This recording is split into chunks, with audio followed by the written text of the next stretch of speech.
Bonsoir, chers frères et sœurs en Christ. Je vous salue dans le beau et précieux nom de notre Seigneur Jésus-Christ. Nous sommes en plein pied dans l'année 2019 et je souhaite mes meilleurs vœux, les vœux de prospérité, de santé à tous les frères et sœurs en Christ. Et je voudrais dire quelque chose par rapport à ces vœux-là.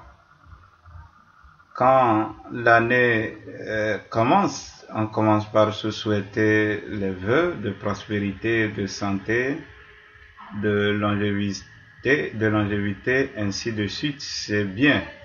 Mais est-ce que ces vœux-là se réalisent vraiment? Je ne suis pas sûr que ces vœux-là se réalisent. Parce que si tu souhaites vœux de santé à quelqu'un et puis il va pour prendre une nourriture sale, il va tomber malade. Donc, ce ne sont pas tes vœux-là qui vont donner la santé à quelqu'un, mais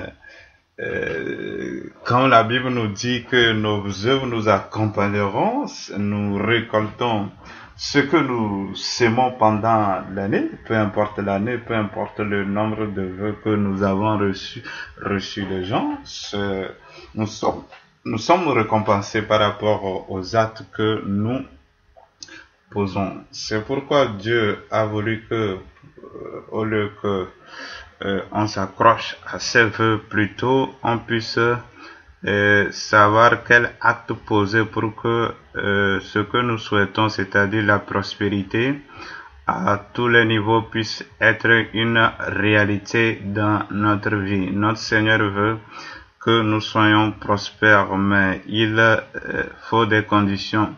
Et heureusement, lui-même, il nous donne les conditions de la prospérité. Et je voudrais préciser que quand on parle de prospérité dans le cadre biblique, c'est du fait d'avoir le succès dans tous les domaines de sa vie. Et cela est évident. Si nous n'avons pas du succès, nous ne pouvons pas voir Dieu parce que nous devons vaincre le péché. Nous devons vaincre les tempêtes qui nous empêchent de pouvoir accomplir le plan de Dieu. Et nous devons être aussi en bonne santé. Et nous devons trouver le nécessaire vital pour vivre. Autrement, au lieu d'être sincères envers Dieu, nous prenons notre temps à nous inquiéter. Donc, le plan de Dieu pour nous est que nous soyons prospères. Et heureusement, Dieu lui-même nous enseigne les conditions pour pouvoir être prospères tous les jours de notre vie. Si nous ne sommes pas prospères, Dieu n'est pas responsable. Nous-mêmes, nous sommes responsables parce que nous négligeons ce que le Seigneur nous demande de faire. C'est pourquoi le thème pour le début de cette année, c'est-à-dire c'est le premier message que j'enregistre pour cette année 2019, est le secret du succès. Et mon souhait est que nous tous nous puissions mettre en pratique ce que le Seigneur nous montre dans sa parole pour que cette année-là soit une année de succès pour nous, une année de victoire, une année de l'expansion du royaume de Dieu, une année où notre lumière va briller. Quand la Bible dit que nous sommes la lumière du monde, une lumière doit briller, une lumière a pour rôle d'éclairer les ténèbres. Donc si nous sommes vraiment lumière, si nous mettons en pratique la parole de Dieu, nous allons éclairer les gens là où les gens sont sans espérance. Les gens vivent dans le mal. Toi, en tant que chrétien ou chrétien là-bas, tu vas les éclairer à travers la lumière qui est à toi. Et la lumière qui est à toi, c'est la vérité que tu connais, que tu mets en pratique. Et à travers la mise en pratique, tu as du succès. Et quand les gens vont voir que toi, tu as du succès, alors ils viendront à toi pour te demander quel est ton secret. C'est là que tu vas leur révéler que ton secret, c'est vraiment Jésus-Christ. Voilà ce que le Seigneur souhaite pour nous. Il a dit, nous sommes la lumière du monde, que cette lumière puisse briller pendant cette année 2019 afin que vraiment le cœur de Dieu se réjouisse à notre égard. Soyez bénis au nom de Jésus. Donc je reviens sur le thème. Le thème c'est le secret du succès et il n'est pas loin, ça se trouve. Le secret là se trouve dans un verset. Bien sûr, il est répété dans d'autres passages bibliques. Et nous le trouvons dans Josué chapitre 1 verset 8. Là Dieu dit, je lis la version Semeur parce que là-bas cela est plus compréhensible. Josué 1:8 version Semeur, aie soin de répéter sans cesse les paroles de ce livre de la loi, médite-les jour et nuit afin d'y obéir et d'appliquer tout ce qui est écrit, car alors tu auras du succès dans tes entreprises, alors tu réussiras. Amen. Dans ce passage biblique, c'est dans quel contexte que ce passage biblique-là a été prononcé? C'est une parole qui vient directement de la bouche de Dieu, notre Seigneur, notre Adonai, envers Josué, Yoshua, ou bien le nom est compliqué en hébreu, donc on a transformé ça en Josué pour les francophones. Donc, Moïse était mort, alors Josué était celui-là qui devait succéder à Moïse et conduire le peuple d'Israël dans la terre promise. Josué connaît bien ce peuple, comment ils ont fatigué Moïse, ils lui ont créé tous les problèmes de la vie. Alors Josué était là inquiet, il se posait des questions, comment je peux gérer cette affaire-là? Moïse n'est pas là, est-ce que je peux m'en sortir? Il était là et il ne sait pas quoi faire pour pouvoir réussir dans ce grand projet que Moïse lui a laissé.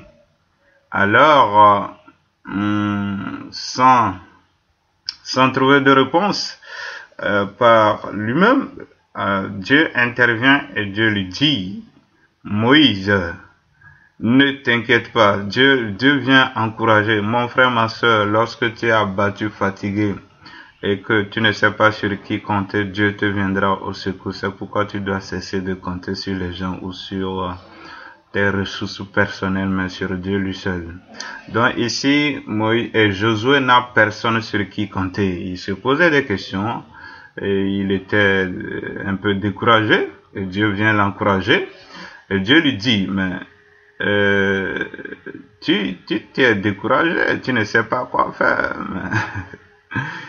Tu as déjà le secret à côté de toi, mais c'est que tu ne sais pas que tu as le secret de ton succès. Le secret à côté de toi, il n'est pas loin. Moïse et Josué ne savaient pas qu'il a le secret à côté de lui. Mais Dieu lui dit, il est là. Le secret, c'est quoi? C'est que la loi que j'ai donnée à Moïse pour vous, et que vous l'avez écrite, si tu la répètes, si tu la médites, nuit et jour, pour l'appliquer, alors tu auras du succès dans tes entreprises. Voilà ce que Dieu dit à Moïse. Que le nécessaire pour la victoire, le nécessaire pour conduire ce peuple à conquérir les territoires cananéens, le nécessaire pour avoir la victoire est déjà à ta disposition. Moi, Dieu, j'ai pris soin de pourvoir tout l'arsenal qui va te permettre de remporter la victoire. Naturellement, il devait compter sur un arsenal militaire, sur des vaillants héros, des vaillants guerriers, des gens géants. Mais Dieu lui dit, ce n'est pas ça qui peut te donner la victoire. Mais c'est quoi? C'est ma parole. Elle est là. Et si tu l'utilises à bon escient, tu auras la victoire. Et Dieu dit à Moïse et Josué plutôt la manière dont la parole de Dieu doit être utilisée pour avoir la victoire. Premièrement, Dieu dit qu'il faut répéter la parole et la méditer nuit et jour. Cela est capital et important. Voilà, Dieu dit, je te donne un outil de succès. L'outil, c'est la parole, c'est la Torah à l'époque. Et c'est à toi d'utiliser cet outil pour avoir la victoire. Et Dieu dit à Josué, voici la manière dont tu dois utiliser cet outil que j'ai mis à ta disposition. C'est que tu dois répéter sans cesse la parole et tu dois aussi la méditer. Mon frère, ma soeur, si tu es dans l'échec, Dieu te dit aujourd'hui, voilà l'origine de ton échec. Tu ne répètes pas régulièrement la parole de Dieu et tu ne la médites pas. Et Dieu a précisé nuit et jour, nuit et jour. Combien de fois tu répètes la parole de Dieu? Combien de fois tu la médites? Est-ce qu'il n'y a pas d'autres choses qui viennent occuper la place de la répétition et de la méditation de la parole de Dieu? À toi de voir qu'est-ce qui est venu prendre la place de la répétition et de la méditation de la parole de Dieu que Dieu te demande de faire afin d'avoir le succès. Voilà, Dieu est en train de nous dire, nous, de la génération aujourd'hui qui se dit génération de la technologie avancée, que finalement cette technologie-là est en train de nuire gravement à notre vie et nous sommes presque morts. Donc nous devons faire quoi? Nous devons sortir de cet état d'échec. Et comment? C'est en retournant à ce que Dieu a établi. Le monde change, mais Dieu ne change jamais. La Bible dit qu'en Dieu, il n'y a aucune ombre de variation. Il demeure le même. C'est ça, sa divinité. Il ne change pas. Ses principes aussi ne changent pas. Les principes de Dieu demeurent tels. Et tous ceux qui ont réussi, c'est qu'ils ont mis en pratique les principes établis par Dieu. Si nous voulons réussir comme eux, nous aussi, nous devons mettre en pratique les principes de Dieu. Autrement, il n'y a aucune formule pour nous pour pouvoir réussir. Répétition et la méditation de la parole de Dieu. Et Dieu dit que lorsque tu vas répéter et méditer la parole de Dieu, la conséquence c'est que tu pourras mettre en pratique la parole. Vous voyez ce que Dieu est en train de nous enseigner. La conséquence, tu pourras mettre en pratique. Il dit, répète et médite afin que tu mettes en pratique. Et c'est normal. La vie de l'homme vient de quoi? De ce qu'il a entendu, de ce qu'il médite régulièrement.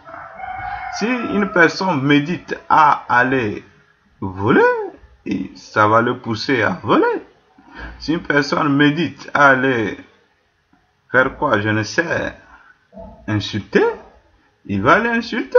Si une personne médite sur les blessures, sur les mots sales que quelqu'un lui a prononcés, sur les chocs qu'il a reçus, alors il va haïr, il va garder rancune, ça c'est évident.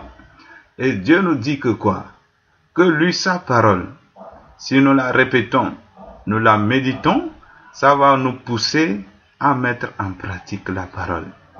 Et quand nous mettons en pratique la parole, la conséquence est que nous avons du succès. Le succès dans quoi? Dans tous les domaines. Dieu a dit dans toutes tes entreprises. Voilà. Donc, chrétiens, chrétiennes, Dieu nous dit que nous avons déjà le livre du succès dans tous les domaines avec nous qui s'appelle la Bible. C'est le mauvais usage qui fait que nous sommes dans l'échec. Et si nous revenons, si nous nous repentons, si nous retournons sur les anciens sentiers, alors nous aurons du succès dans tout ce que nous allons faire. Si nous ne retournons pas aux anciens sentiers, nous allons tomber diamétralement. Jésus-Christ lui-même, quand il était venu sur la terre, avant de remporter la victoire sur Satan, il maîtrisait les Écritures. Les Écritures étaient dans sa tête. Même à l'âge de 12 ans, il connaissait déjà les Écritures. 30 ans, on n'en parle plus. Il connaissait tout. Il connaissait bien la loi et quand il était face au diable, c'est avec les paroles de la Torah, les paroles de l'Ancien Testament, du Tanakh, c'est avec ça qu'il a pu repousser l'ennemi. Et ce n'est pas à ce moment que Jésus est allé pour fouiller les livres, mais il lui a répondu sur le champ. S'il n'avait pas ça en lui-même, comment il allait faire? Il allait sortir vaincu. Si Jésus lui-même, le Fils de Dieu, s'est servi de la loi pour vaincre Satan, alors nous, des humains, allons-nous négliger ça et avoir la victoire? Non. Jésus a quitté le ciel, il est venu sur la terre, et quand Jésus est venu sur la terre, il sait que ce que Dieu a mis sur la terre pour vaincre le diable, c'est ça qu'il faut utiliser. Jésus n'a pas utilisé une loi qui est au ciel qui ne concerne pas la terre. Une loi qui a été donnée sur la terre pour les humains. C'est cette loi-là que Jésus a utilisée pour pouvoir vaincre le diable. Et nous, si nous négligeons, si nous sommes paresseux, l'ennemi va nous vaincre. C'est pourquoi, pour cette année, le vœu que moi je peux souhaiter à quelqu'un, c'est de répéter la parole de Dieu, de la méditer, afin de la mettre en pratique, et ensuite, il aura du succès. Il ne sert à rien de donner un poisson à un enfant, mais il faut lui apprendre à pêcher. Ça, c'est un proverbe africain, j'espère. Et dans Josué 1, verset 8, j'ai parlé de 3 étapes, ou bien 2 étapes pour le succès. La répétition et la méditation. Ensuite, la mise en pratique. Et nous avons le succès. Voilà, 2 étapes de succès. Répétition, méditation, la mise en pratique et le succès. Il est évident, avant de répéter la parole, il faut la lire, ça c'est clair. Voilà, ok, c'est bon. Maintenant, nous allons voir quelque chose d'intéressant. Il y avait un homme appelé Saul de Tarsis, pharisien, qui connaissait bien la loi et qui s'est converti, on l'appelait après tout Paul. Ce monsieur a eu la révélation. Une révélation qui permet de mieux détailler Josué 1, verset 8. Comme lui-même il a dit que quand les Juifs lisent Moïse, il y a un voile sur leurs yeux. Mais quand ils se convertissent au Seigneur, le voile est ôté. Paul lui-même, quand il était sous la loi, il n'avait pas cette révélation-là. Et quand il s'est converti au Seigneur Jésus, il a eu la révélation.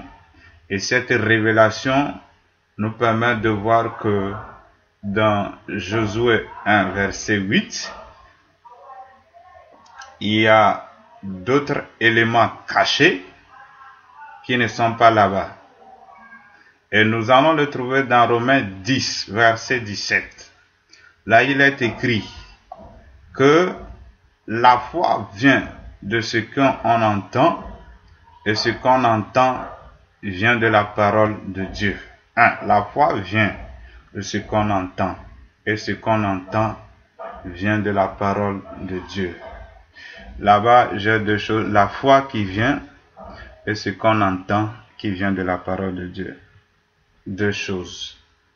Alors, à travers Romains 10, 17, Paul nous fait savoir qu'il y a 2 étapes entre le fait de répéter et de méditer la parole de Dieu et la mise en pratique.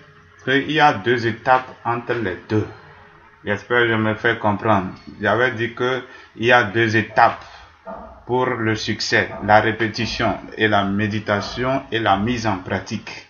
Maintenant, lui nous fait savoir que entre l'étape numéro 1, qui est la répétition et la méditation de la parole de Dieu, et l'étape numéro 2, la mise en pratique, il y a encore 2 étapes, mais qui étaient cachées. Maintenant, en Jésus-Christ, ces étapes sont révélées.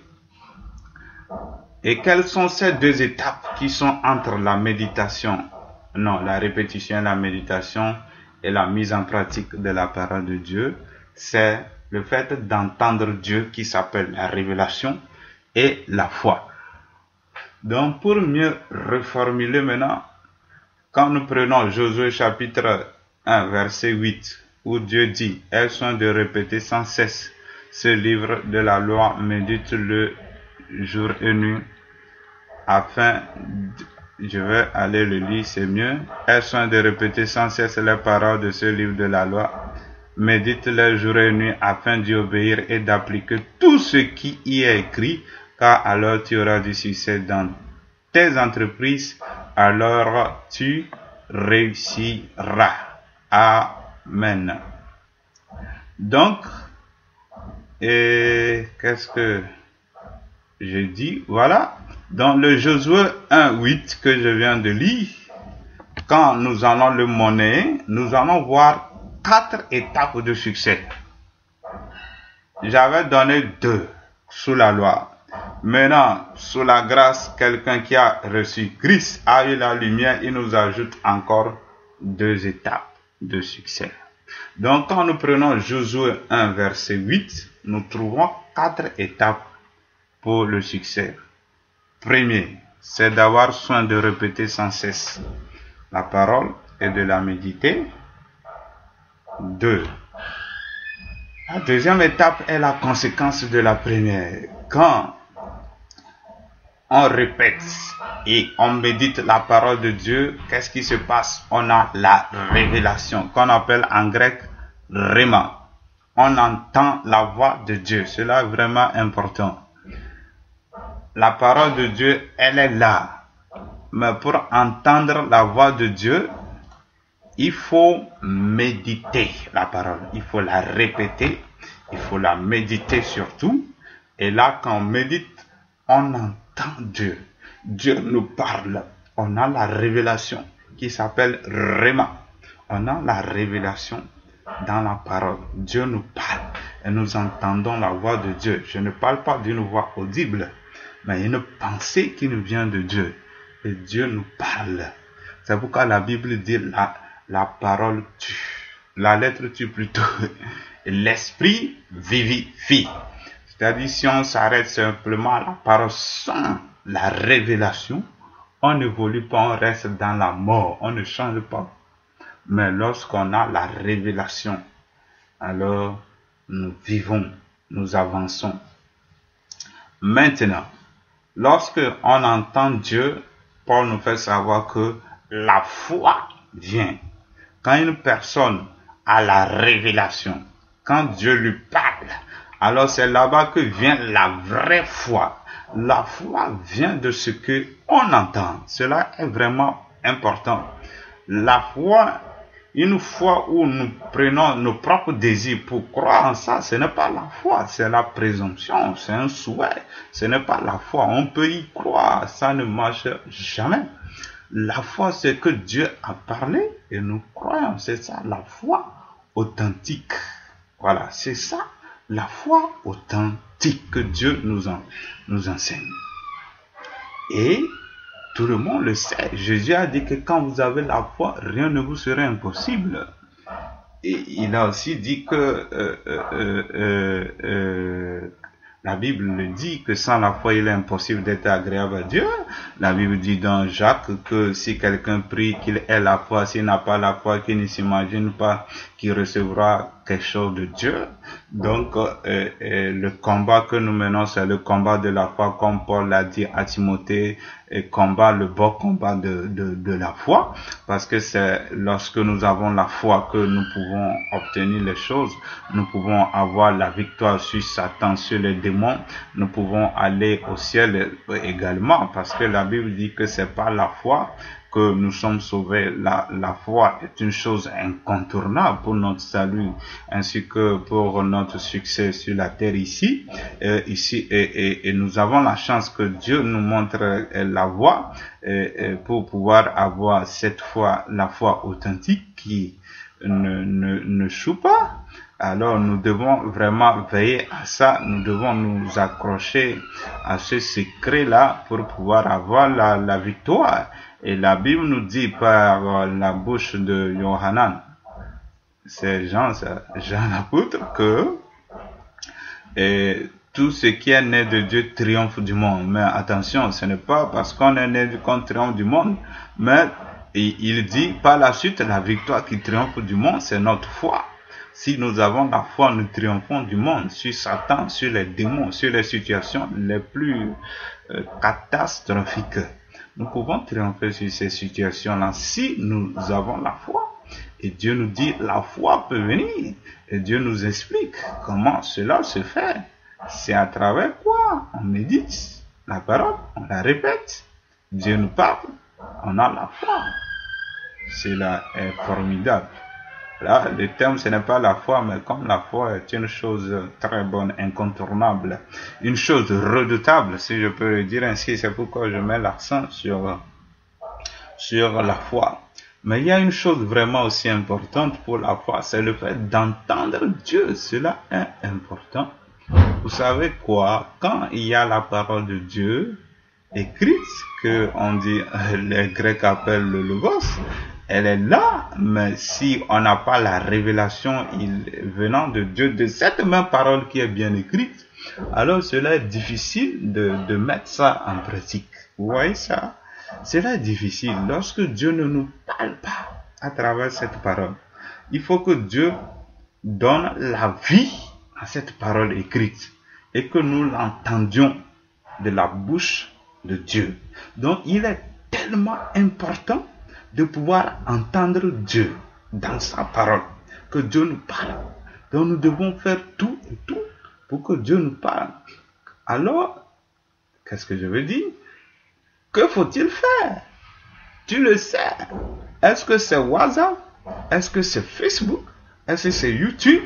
Est-ce que c'est Google qui t'empêche de pouvoir méditer la parole afin d'entendre Dieu? À toi de réglementer les choses. À toi de mettre de l'ordre dans ta vie. À toi de savoir qu'est-ce qui est prioritaire. Qu'est-ce qui est prioritaire? On parle souvent de l'essentiel avant l'agréable. Sommes-nous devenus des esclaves de la technologie? Pourquoi? Nous devons faire tout parce que l'ennemi sait quoi faire pour nous détruire complètement. Et nous devons être éveillés. Jésus dit, priez, veillez, priez, veillez, priez, veillez, priez. Votre adversaire rôde. Il rôde. Il est autour de nous. Il est dans les télés. Il est dans les ordinateurs. Il est dans les tablettes. Il est dans les smartphones. Il est dans les iPhones. Il est dans les Android. Il est dans tout. Il est là-bas. Il nous guette. Il nous cherche. C'est pourquoi quand tu vas sur YouTube, même pour écouter la parole de Dieu, tu vas voir à côté, on te propose d'autres choses pour que tu regardes. Et quand tu es sur YouTube, tu n'as pas envie de quitter parce qu'on te propose de bonnes choses. De bonnes choses. Après avoir regardé cette vidéo, il faut regarder celle-là. Après ça, ça. Pour nous tuer complètement. Le diable veut nous tuer et nous devons nous réveiller. Chrétiens, chrétienne, réveille-toi, toi qui dors. Sinon, tu seras rejeté complètement. Tu seras sans impact. Les gens ont pu bouleverser leur monde de leur temps. Pourquoi pas nous? Pourquoi c'est le monde qui veut nous bouleverser, qui veut nous dominer, qui va avoir l'emprise sur nous? Que le Seigneur nous aide pour cette année-là. Que nous prenions notre responsabilité, prenons notre responsabilité. Cela est vraiment important. C'était quand je lisais, puis je vois Thomas Edison, l'inventeur de la poule électrique. Et il a fait beaucoup d'inventions. Il a plus de 200 brevets. Inventeur. Il n'a allé à l'école que 3 mois, mais il a inventé plusieurs choses. Pourquoi je parle de lui? Et j'ai appris qu'un jour, Thomas Edison est allé dormir à côté d'une machine. Pas un jour, il dormait tous les jours avec une machine, parce que ça ne lui appartient pas. Donc, il a fait de l'endroit où se trouve la machine son dortoir pour pouvoir étudier la machine afin de pouvoir imiter ou l'améliorer. Vous voyez comment il était une personne qui affectionnait son travail. Il veut inventer, il veut faire des choses. Il prend tout son temps à côté de la machine à faire des recherches. Il dormait 4 heures par jour afin de pouvoir avoir le temps pour pouvoir inventer plus et de venir au secours de l'humanité. Il a fait beaucoup de choses, certes sans avoir allé beaucoup à l'école. Il a appris beaucoup dans les livres. Maintenant, et nous, les chrétiens, que faisons-nous? Est-ce que nous dormons avec la parole de Dieu? Est-ce que nous dormons avec la Bible? Est-ce que nous dormons avec Jésus? Ou bien nous dormons avec les choses? Est-ce que nous avons le temps? Est-ce que nous lui donnons le temps nécessaire? Ou bien autre chose? Des choses inutiles, sans importance. Des choses, comment je peux le dire? Des choses même nuisibles, qui vont nuire à notre vie. Est-ce que c'est ces choses-là qui prennent le temps pour nous? Ce qui prend plus notre temps va influencer notre pensée et va influencer notre manière d'agir. Ça, c'est vrai. Ce que nous regardons plus influence nos pensées. Tout ce qu'on pense, c'est qu'on n'a jamais, on a une fois vu, entendu. Donc si nous sommes toujours devant les choses bizarres, ça nous viendra toujours en pensée, on ne peut pas s'en échapper. Et Dieu le sachant bien, c'est pourquoi il a dit, aie soin de répéter, de méditer la parole de Dieu, là ça deviendra tes pensées. Et quand tu penses à quelque chose, alors tes actes s'alignent sur tes pensées. La Bible dit, un homme est comme les pensées de son âme. Dieu, le manufacturier de l'homme, c'est comment l'homme fonctionne. Et c'est pourquoi il nous enseigne dans sa parole. Et nous devons en faire de même. Voilà, je suis à l'étape 3. L'étape 4. Pour que les gens comprennent mieux, je recommence par lire les étapes. Première étape, c'est la répétition et la méditation de la parole de Dieu. Deuxième étape, c'est entendre la voix de Dieu. Ça, elle n'est que la conséquence de la première étape. Troisième étape, la foi qui est la conséquence de la deuxième étape. Ceux qui me suivent comprennent ce que j'appelle deuxième étape, troisième étape, tout ça là. Quatrième étape, la mise en pratique, qui elle aussi, elle est la conséquence de la foi. On dit la foi sans les œuvres, elle est morte. Ouais. Donc, le juste vit par la foi. Il entend, il croit, il agit. Il entend, il croit, il agit. C'est ça, le juste vit par la foi. La mise en pratique de la parole de Dieu pour nous qui sommes de la nouvelle création, c'est de croire et d'agir, c'est d'avoir la foi et d'agir. Et quand c'est comme ça, les 4 étapes sont là, alors nous avons le succès qui est la conséquence. Voilà, du cheminement là, de ce cheminement 1, 2, 3, 4. La conséquence finale, c'est le succès. Vous voyez ce que Dieu nous enseigne. Amen. Et comme nous avons un adversaire tellement rusé, intelligent, qu'est-ce qu'il sait? Ayant su qu'il y a un secret du succès, alors il va faire tout pour que nous ne puissions pas connaître ce secret, ou bien que nous négligeons ça, ou il peut faire tout pour nous empêcher de pratiquer ce qui est le secret, de faire fonctionner le secret, de faire déclencher l'élément catalyseur de notre succès. Il le fait. C'est ce que Somme nous apprend dans Somme chapitre 1 verset 1 à 2. Il est écrit, heureux l'homme qui ne marche pas selon le conseil des méchants, qui ne s'arrête pas sur la voie des pécheurs et qui ne s'assied pas en compagnie des moqueurs, mais qui trouve son plaisir dans la loi de l'Éternel et qui la médite jour et nuit. Amen.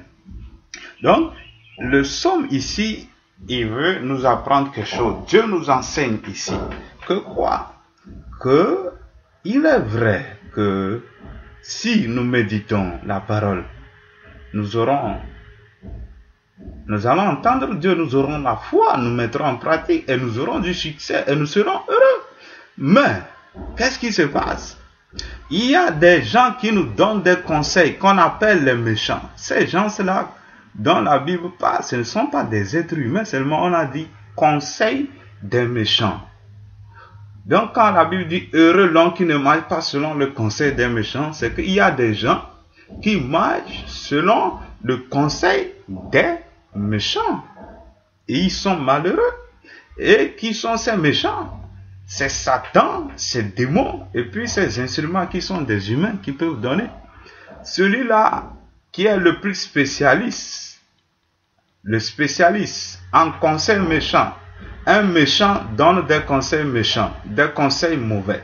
Le spécialiste des conseils méchants, c'est Satan et ses démons.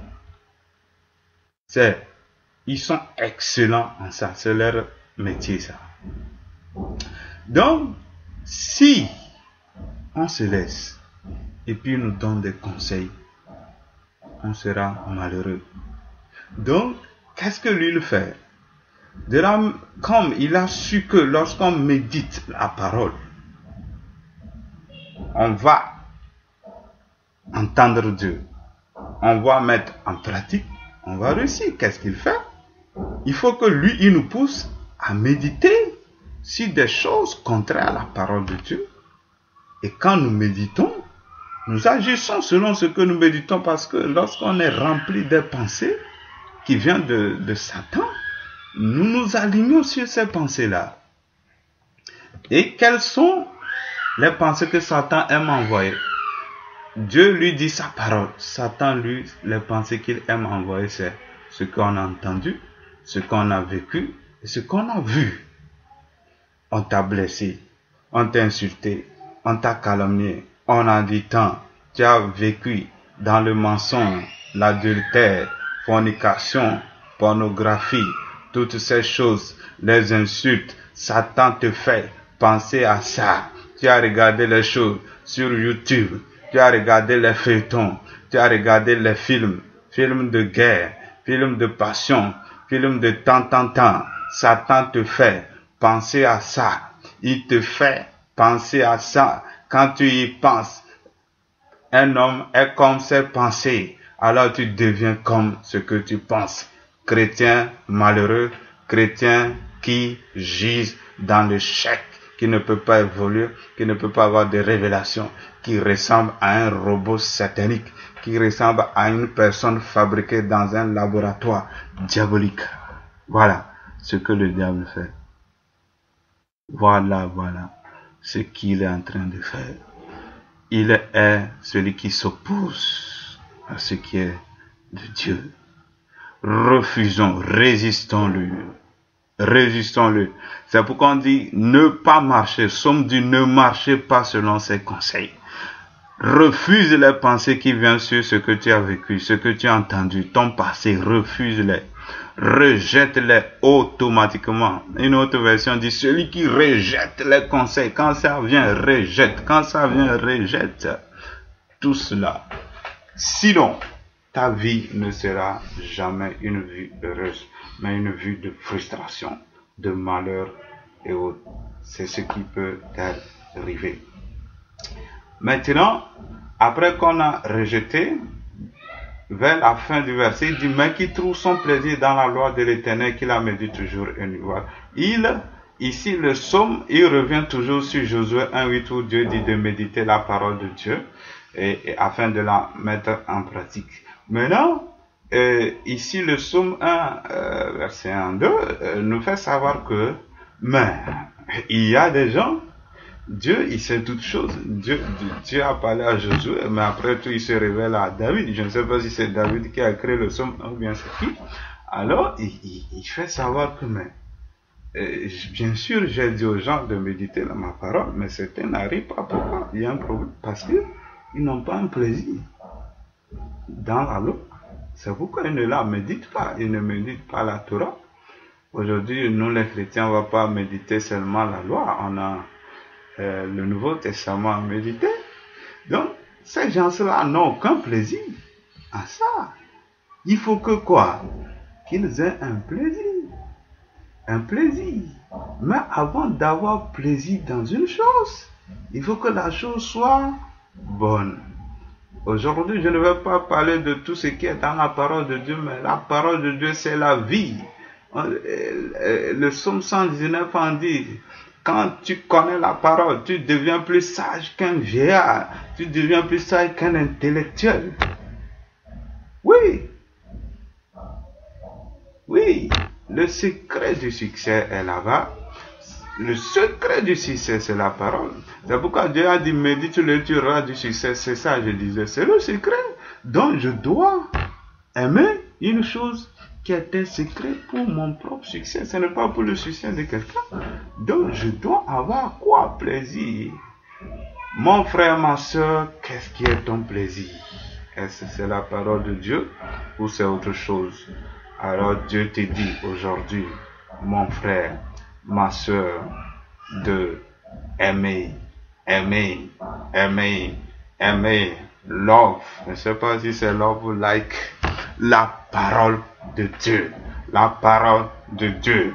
Aime-la, aime la Bible, aime à écouter, aime à lire, aime à méditer, aime à lire, je le répète, aime la lecture de la parole, la méditation de la parole.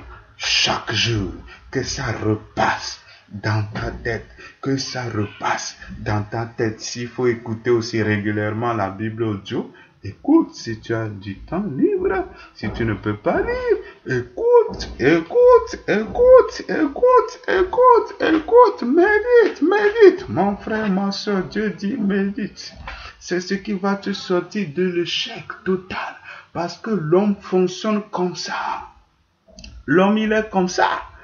C'est à travers les pensées qu'il agit. Si ces pensées sont remplies de la parole de Dieu, automatiquement, sa vie s'aligne sur la parole de Dieu. C'est comme ça.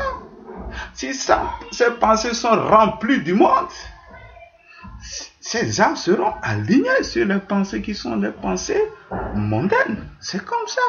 Donc il faut qu'on soit saturé de la parole. Saturation.